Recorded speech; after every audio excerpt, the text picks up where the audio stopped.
If you have a garage you hate being in, or you are about to spend money on one, this video is going to save you. The same 10 mistakes show up in almost every garage I have worked on. One of them is being pushed right now as a premium upgrade. It is the one I see abandoned the fastest. 10 garage features you're going to regret, starting with number 10. Number 10. Cheap plastic shelving units. This one is in almost every garage, and almost every garage owner eventually regrets it. You know exactly what I am talking about. Those big freestanding plastic shelving units near the entrance of every hardware store, $40 to $80, heavy-duty storage on the label, assembles in 20 minutes with no tools. And on day one, they feel like a genuine win. You clear the floor, stack the boxes, and for the first time in months, the garage looks like a space a functioning adult lives in. But here is the thing about plastic shelving in a garage. It was not built for what a garage actually demands. The shelves start to bow in the middle. Not dramatically at first, just a slight curve you notice while putting something away. Then, the uprights shift. The whole unit develops a slow lean that no amount of adjusting fixes. And because it is freestanding with nothing anchoring it, it moves every time you bump it. I visited a garage not long ago where 2 of these units had bowed so badly that items were drifting toward the floor on their own. One had leaned far enough that reaching the top shelf felt genuinely risky. Both were barely 18 months old. The fix is straightforward. Wall-mounted steel shelving anchored properly into studs. It costs more up front, but it does not bow, does not lean, and does not need replacing in a year. The comparison that matters is not the sticker price. It is what you are paying per year of reliable use. The next one at number 9 catches people who are genuinely trying to do their garage right, and it catches them because of one thing nobody warned them to check before they bought. Number 9. Garage cabinets that ignore humidity. Cabinets have completely changed what people expect from a garage, and I get it. 10 years ago, a finished garage meant swept concrete and maybe some pegboard. Now people want cabinet runs, clean lines, storage that looks like it belongs in a kitchen. Done well, it transforms a garage into a space you actually want to spend time in. But here is what most people never think about when they are standing in the showroom. They buy garage cabinets the same way they buy kitchen cabinets, looking at the finish, the style, and the price. That works fine in a kitchen. A kitchen is a controlled environment, consistent temperature, stable humidity, no dramatic swings. A garage is none of those things. Think about what your garage goes through in a single year. Freezing temperatures in winter, humid heat in summer, condensation overnight, the door opening and closing all day pulling outside air in with every cycle. Most affordable cabinets, even ones that look premium, are MDF or particle board under the finish. Those materials absorb moisture slowly and invisibly at first. Then doors begin swelling, hinges loosen, laminate edges lift and peel. I have seen cabinets that looked showroom fresh in year 1, looking like they had been through something by year 3. The fix is simple, but costs more up front. Steel, aluminum, or materials specifically rated for variable environments. They look the same in year 10 as they did in year 1. Once you run that comparison, the math looks very different. Number 8 involves one of the best storage tools ever designed for a garage, and one installation mistake that makes the whole thing useless almost immediately. Number 8. Pegboard mounted flat against the wall. Pegboard is one of the best storage ideas ever applied to a garage. Flexible, visible, easy to reconfigure. There is genuinely not much to criticize about the concept. The installation is where everything falls apart. Most people mount pegboard directly against the wall. No gap. Flat against the surface. It looks flush. It looks clean. It looks completely right. But here is the thing. It does not work. Hooks need space behind the board to seat properly. That gap, created with simple spacers or furring strips, nothing complicated, is what allows hooks to lock in and hold weight. Without it, hooks sit at the wrong angle, tools pull loose, and the whole system becomes frustrating almost immediately. I have watched homeowners give up on pegboard entirely because of this one skip step. They think the product is bad. The product is fine. The installation was wrong.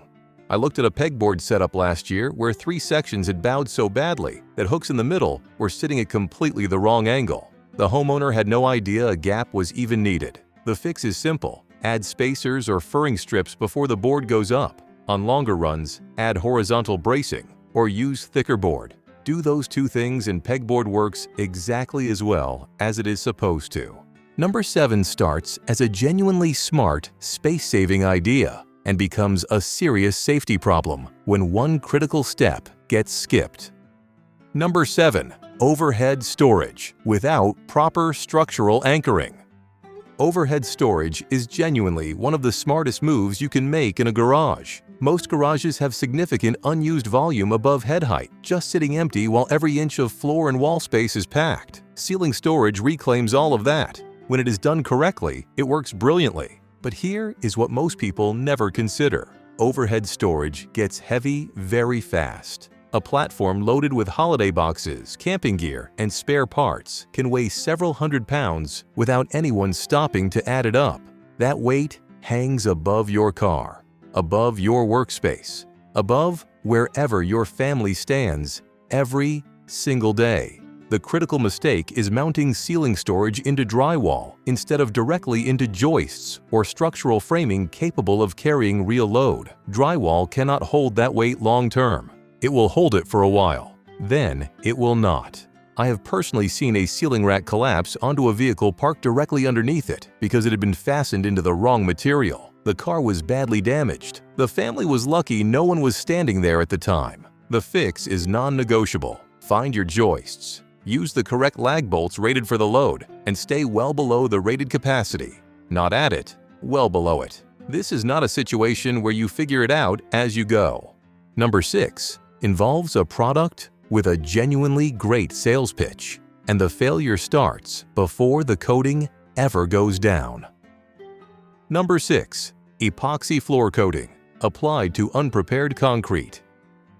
Few garage upgrades make as immediate an impression as a fresh epoxy floor. That high-gloss surface reflects light across the entire space and makes the garage look finished in a way almost nothing else achieves, which is exactly why so many people do it over a weekend with a kit from the hardware store, and why so many of those floors start failing within months. But here is the thing, most people never get told. Nearly every failed epoxy floor I have seen was not caused by a bad product. The failure was preparation. Specifically, the preparation that did not happen. Concrete must be tested for moisture before coating. Many slabs have moisture slowly migrating upward. Not visible, not dramatic. Epoxy applied over that moisture does not bond. It looks fine for a few months, then bubbles form and patches start lifting. I was called to look at a garage floor done about 7 months earlier. The homeowner had used a decent kit and followed the instructions. The floor looked great for 4 months. Then a section near the back wall started lifting. By the time I got there, 3 patches had failed completely. The concrete had never been tested for moisture. The slab had just been mopped and coated. The fix takes more time than most people want to give it. Test for moisture. Etch or grind the surface. Clean it completely. Any oil or stain will cause failure right in that spot. Address cracks before coating. Do all of that, and the coating holds. Skip any part of it, and removing the failed result is significantly harder than applying it correctly the first time. Number 5 is a mistake that sounds minor and costs you every single time you use the garage. Number 5. A workbench built at the wrong height. A workbench is the heart of a working garage. It is where repairs happen, where projects get built, where things actually get done. If you spend any real time working with your hands in there, the bench is where most of those hours go. So the fact that most workbenches are built at the wrong height for the person using them is a much bigger problem than it sounds. But here is how it usually happens. Someone builds a bench using materials they already have. A sheet of plywood, some 2x4s, and it ends up somewhere around standard counter height. A bench too low means constant bending at the lower back. 20 minutes in, you feel it. An hour in, and you are done. Too high throws off your leverage, and every task requiring real pressure feels awkward and tiring. I met a homeowner last year who had moved almost every project from his garage to the kitchen table. He told me the garage just did not feel comfortable to work in. When I looked at the bench, the surface was sitting about 3 inches above his natural wrist height. He had been fighting it for 2 years without once questioning whether the bench itself was the problem. The fix is simple if you catch it before you build. Wrist level when standing naturally with arms at your sides. That is the correct height. If the bench is already built wrong, adjustable legs are a straightforward fix on most setups. Number 4 slowly makes the whole garage feel unwelcoming, and most people adapt to it without ever realizing what the actual problem is. Number 4. Poor lighting. Flip the switch in the average garage at night. If what comes on is a single bulb in the center of the ceiling, or one fluorescent tube that buzzes and takes 30 seconds to reach full brightness, you already know what I'm about to say. But here is the part that surprises people. Poor lighting is underestimated, not because people think it is fine, but because they adapt to it without realizing. They work around the dim spots. They move tasks to the one area with decent light. They give up on projects that require seeing clearly. The garage starts to feel unwelcoming in a way they cannot quite name, so they use it less. I walked through a garage where the only light was a single fixture near the front of the space. The workbench, positioned at the back, sat in deep shadow for most of the day. The homeowner had been doing all his work squeezed up near the door for 2 years and had never once connected the lighting to the behavior. Good garage lighting works in 3 layers. General overhead coverage that reaches every corner, task lighting aimed directly at the work surface, and enough total brightness that the space feels like somewhere a person is meant to be. There is a threshold below which a space feels like a cave, and most single-fixture garages are well below it. The fix is more affordable than most people expect. A few LED shop lights across the ceiling and some targeted task fixtures can transform the space, often for a few $100s or less. Talk to anyone who has fixed their garage lighting, and they will tell you it changed how much they use the space. Not because anything else changed, just the light. Number 3 is one most people never think about at all until they are paying to fix the problem it creates. Number 3. An uninsulated garage door. Most people never think of their garage door as a thermal problem. It goes up, it comes down. That feels like the full extent of the job. But here is the thing nobody tells you. A garage door is typically the single largest surface in the entire space. On a 2-car garage that is anywhere from 130 to 160 square feet of surface area, separating the inside from whatever is happening outside. And in most garages, that enormous surface has no insulation at all. In winter, it radiates cold constantly, not through drafts or gaps, but through the door material itself. In summer, it absorbs heat all day and transfers it inward. If the garage is attached to the house, that temperature difference works against your heating and cooling system every single day of the year. I worked with a homeowner who had spent real money finishing his garage, flooring, cabinets, proper lighting, and still could not comfortably use it from November through to March. He assumed it was just a cold garage. When we looked at the door, it was a single skin panel with zero insulation. The entire investment in the space was being undermined by the door. The fix does not require replacing the door. Retrofit insulation kits fit directly into the existing panels of most standard garage doors. $50 to $200 depending on size, a few hours to install. The garage stops being somewhere you avoid in January and becomes a space that works for more of the year. Nobody photographs their insulated garage door, but almost everyone who installs one notices the difference every single day. Number 2. Storage designed for a showroom, not for real life. Walk into any garage storage showroom and the displays are beautiful. Cabinet runs with perfect spacing, labeled bins for everything, hooks in neat rows, tools arranged like a curated art installation. It is impressive. It is also completely fictional. But here is what those displays never show you. There are no extension ladders, no bags of mulch, no camping gear in boxes that do not fit anywhere sensibly, no bicycle that leans at an odd angle, no half-used paint cans, No pile of things that every real household has, and that resist any attempt at categorization. When people buy based on what looks right in a showroom, they bring it home and run straight into real life. There is nowhere for the latter. The shelving that looked perfect for boxes cannot handle long-handled tools. The cabinet sections do not match anything they actually own. I worked with a couple who had spent over $2,000 on a showroom storage system. 12 months later, half the cabinet space was empty because nothing they owned actually fit in it. The floor around the units was more cluttered than before they bought anything.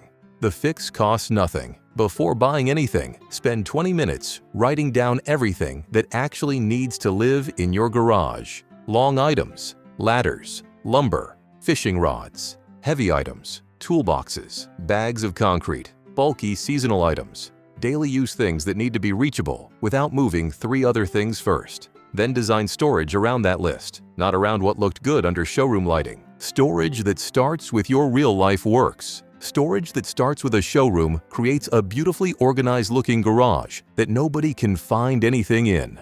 Number 1 is not a product mistake at all. It is a thinking mistake, and it is the reason everything else in the garage ends up harder than it needs to be.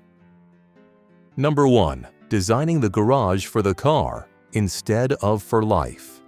This is the one I teased at the start, and I know it sounds almost too simple to be number 1, but I have seen what it costs people too many times to rank it anywhere else. Here is how it happens. Someone is planning their garage, organizing it, renovating it, starting fresh. They look at the space, and the first thought is always the same. Where does the car go? The car defines the lanes. The car defines what is left over. Everything squeezes around the assumption that the vehicle gets the center. That made complete sense when garages were built specifically to protect cars overnight. But here is the thing. It makes much less sense now. Think honestly about your own situation. How many hours a day does your car actually sit in your garage? For most households, it is somewhere between 8 and 12. Overnight, maybe some daytime hours. The rest of the time the car is at work, at school, running errands. The garage is empty, and yet the entire layout still serves a vehicle that is not even there. I worked with a family whose 2-car garage had not housed a car in 3 years. They were using the space for storage, a small workshop, and kids' outdoor gear. But every single decision they had ever made, every shelf, every cabinet, every hook, was still arranged around the ghost of a car that was not coming back. There was a 2-car wide lane down the middle serving no purpose except reminding the space what it used to be for. When they finally said it out loud, "This is a family utility space, not a garage," the redesign became obvious immediately. Storage filled sensible areas. The workshop expanded into the middle. Circulation improved. Everything clicked because the layout was finally matching what actually happened in the space. The most important question you can ask about your garage is not where does the car go? It is, what is this space actually for? Workshop, home gym, hobby room, family storage hub. Once you answer that honestly, everything else, the lighting, the storage, the layout, gets dramatically easier. The garages people genuinely enjoy are almost never the most expensive ones. They are the ones where every decision was made in service of how the space is actually lived in. Look, if you watch this whole thing and recognized 1 or 2 of these in your garage, do not panic. Most of these are fixable. Some are straightforward to sort.